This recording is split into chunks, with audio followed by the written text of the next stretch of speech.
Исәмсез балалар, бүген без сезнең белән онлайн дәрестә мавыгылар темасын ачыклыйбыз. Балалар, сезнең нинди мавыгыларыгыз бар? Мин, мәсәлән, китап укырга яратам, йөрергә яратам һәм ашарга пешерәм.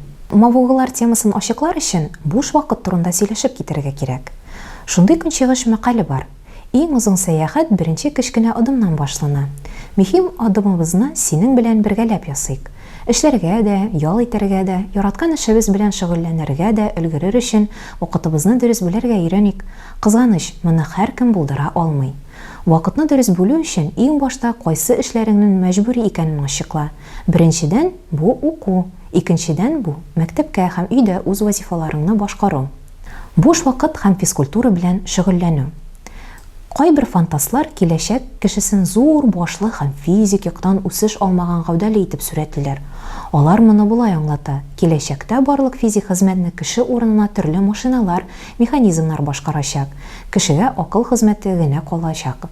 Балалар, сез ничек уйлыйсыз? Әлеге фантастик образга охшамас өчен мускулларыңа үзлексез физик авырлык биреп торырга кирәк.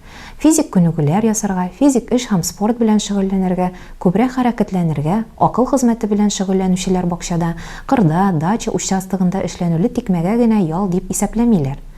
Саф һавада актив ял итү сиңа да файдалы.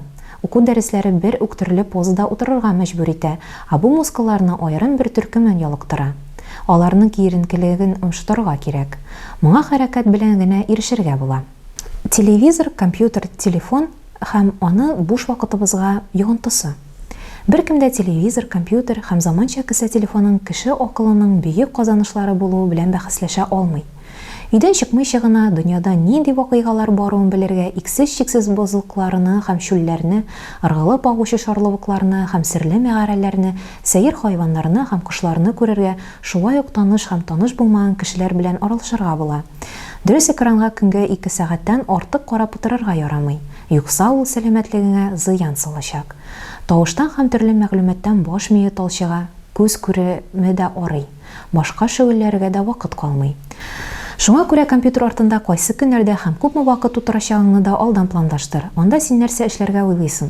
Уйныйсыңмы, электрон почтаңны тикшерәсеңме, интернетка керәсеңме? Шуны белеп тор. Компьютер уеннары уйнаганда һәм интернетта утырганда вакыт исәбен оныту, димәк башка мөһимрәк эшләрне эшләргә өлгермәү куркынычы бар.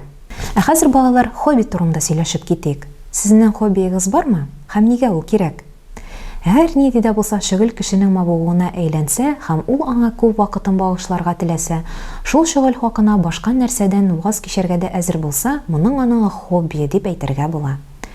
Маркалар җыю, футбол уйнау, хайваннар тәрбияләү һәм үсемлекләр үстерү, гитарада уйнау һәм китап уку хобби була ала. Мәсәлән, Алёшаларның бөтен гаиләсе фонотека туплау белән мавыга. Бу аларга каян килгән? Бер вакыт Алёшаның бабасы әле яшь чагында радиодан бөек җырчы Шаляпин башкаруында халык җырын тыңлаган. Аның тавышы, музыканың характеры һәм рухы бабасын бик дулкынландырган. Өйдә Шаляпин җырлары язылган грампластинкалар җыю шулай башланган. Еллар узган, коллекция туланыла барган. Бу мавыга аның балаларына, аннары оныкларына күчкән. Бүген Алёшалар гаиләсендә бик зур фонотека, бөек җырчы башкаруында күп төрле язмаларны эченә алган грампластинкалар, дисклар, кассеталар бар.